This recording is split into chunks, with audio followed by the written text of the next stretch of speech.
Welcome back to the Gardening with Joy and Holly radio show. Moments away, post-pandemic gardening. Where are we at? Is it still as strong as it once was? We'll go over the numbers. But first, a word from Honey Bee Healthy. Since 2000, Honey Bee Healthy Inc. has helped beekeepers maintain healthy and thriving hives. Attracting pollinators to your garden this year is as simple as hanging a hummingbird feeder with a mixture of sugar, water, and Honey Bee Healthy Original. Don't be alarmed to see birds, bees, and butterflies dining together at the feeder. Pollinators coexist peacefully. Honey Bee Healthy Inc. is offering a 10% discount on an 8-ounce bottle of Honey Bee Healthy Original to the show's listeners. Enter discount code BEEGARDEN, that's BEE Garden, at checkout. For more information, mixing instructions, and for more to purchase products, visit honeybeehealthy.com. All right. Well, for those who are not able to capture those coupon codes, you can go to our parent website, thewisconsinvegetablegardener.com. Click on the money tab at the top of the page. They're all listed for you. Post-pandemic gardening. For many of us, it may have been a horrible time in which the world, things happened. But in the gardening world, many people resorted to doing gardening activities because of a variety of reasons. They felt that they couldn't go out. They felt it was safer at home. We'll leave it at that. So during the pandemic, there was a lot of people that was gardening. In 2022, for example, 80% of households took part in lawn and garden activities, which was a 5-year high according to the National Garden Association. 2023 survey, the spending on lawn and garden activities rose to an average of $616 per household. That was in 2022. $616 average per household was being spent on gardening products and things. That's a lot. That's an average. So that means there was people spending thousands of dollars and there was people spending $50. And when you do the math, it averages out to $616 per household in 2022.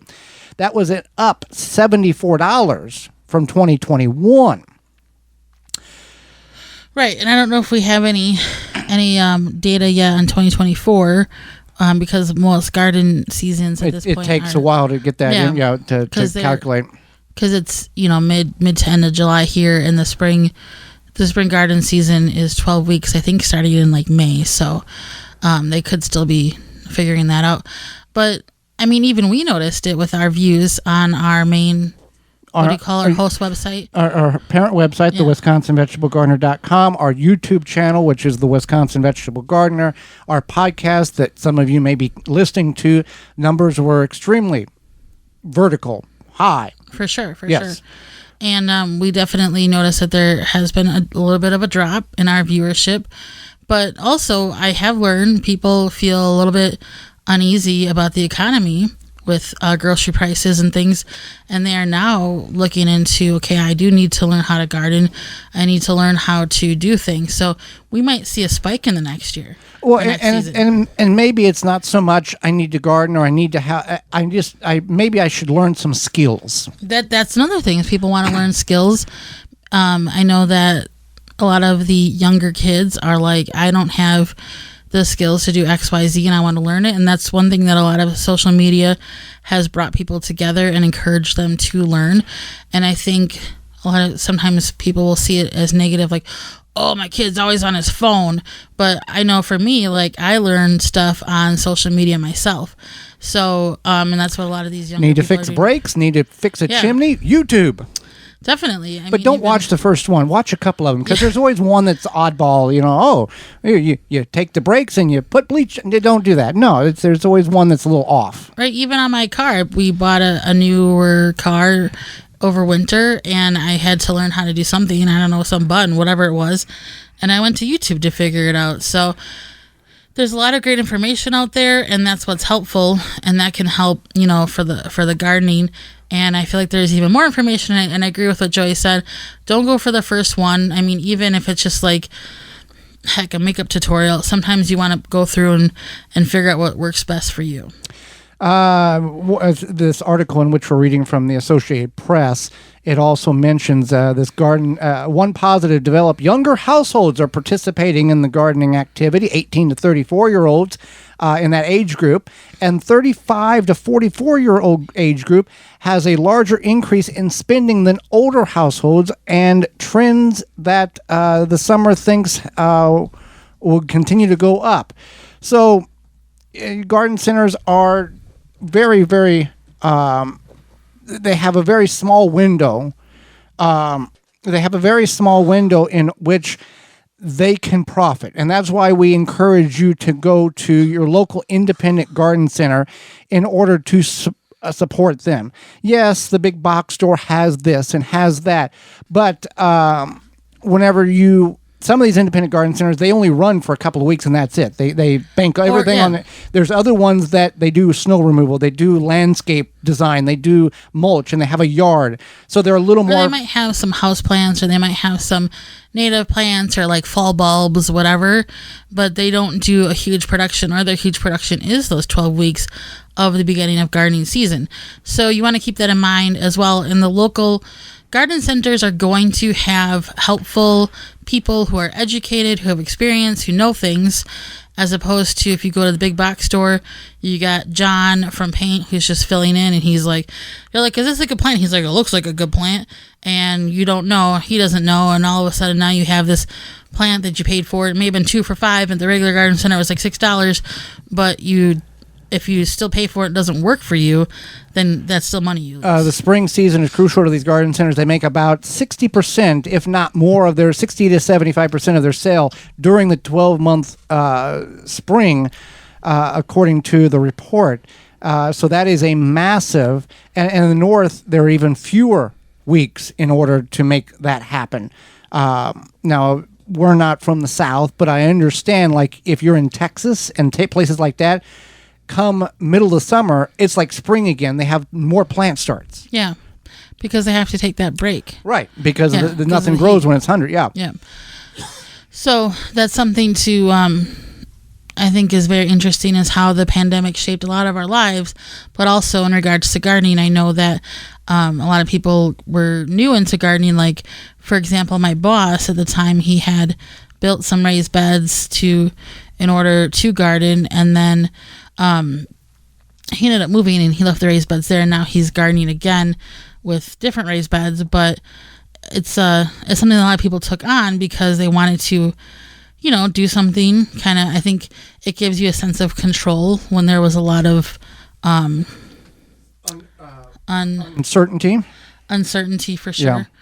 And so there's a lot of pros, there's a lot of cons, and now, just like anything, if something becomes popular, I don't know if we should want to say popular, but I guess gardening is the most popular hobby in North America. Yeah, so if it becomes increasingly popular, there's going to be a drop-off for a little bit, but then I think it's going to steady out, pick back up again. And also, the nice thing about gardening is gardening is kind of a timeless hobby. So if you are like, I did this, and da-da-da-da-da, and then I stopped for a bit because I was busy, or I moved, or built a house, whatever, you can always pick it back up. You probably still have a shovel and some pots and who knows what, some sort of fertilizer. I know, like, even for me, I was feeling kind of bored with gardening, so I decided to grow, this is flowers, but I decided to gardening. Grow. I'm talking about gardening in general. Yeah. I decided to grow on our porch. I kind of redecorated it, I guess, and I decided to grow, it's called a goth garden, which is mostly just like dark colored flowers, but it's been fun. It's brought more joy back to my life. I work from home, so I go out there when it's not scorching hot outside on my lunch and breaks, and it's nice. Well, now, if you've gone to a garden center, and we encourage you, and we hope you have done such, and you've done this a couple of years in a row, you will have seen prices are up at the garden center. This is due to fill-in-the-blank issue, okay? Shorter staff, younger people, for whatever reason, may not feel like they want to work at a garden center, whatever the case is. We have now older people that shouldn't be working now have to work in order to support that's a whole nother show, a whole nother type of podcast, a whole nother radio show for different people on the station here to discuss that. But we've seen it in our experience where a romaine lettuce plant would be $4 one year, $5 the next, $6 the next year for one romaine plant. Now, you can go to the grocery store and buy 3 romaine heads for like $253. So there is that's one of these things that if you can start your own seeds, you can buy 100 romaine. I guess it's 100 romaine seeds for like $1.25, $1.50. That's a lot of seeds versus paying twice that for one plant. So and tomatoes and peppers, we see that each year they continue to go up in price because of fuel charges and labor shortages and fill in the blank. So that's part of if you can't start all of your seeds indoors in the spring, try to start the ones in which you know are going to be the most expensive. Welcome to the Garden Economics Show with Joy and Holly. They don't want to know what I think. They do they not don't want to know what I think either. No, so we're going to keep that to ourselves. Yeah, we'll lose half, and the other half will be super fans. Yeah, or something. I don't know. Speaking of super fans, you can always give us a call if you have any questions or thoughts, opinions at 1-800-927-927-SHOW. 1-800-927-7469. And you can email us. GardenTalkRadio@gmail.com. But don't talk to us about the economy because you don't want to know. Yeah. As the summer is heating up, we're in full swing now. Nasty Japanese beetles are certainly there and excited to wreak havoc on your garden and your lawn. If you're looking to successfully control beetles without damaging the environment, look no further than Beetle Gone from Phylum Bioproducts. Derived from a naturally occurring soil bacteria, Beetle Gone is the only organic solution that successfully controls beetle invaders. Just mix the powder with water and spray it on your plants. Once ingested, the targeted pests will stop feeding and die.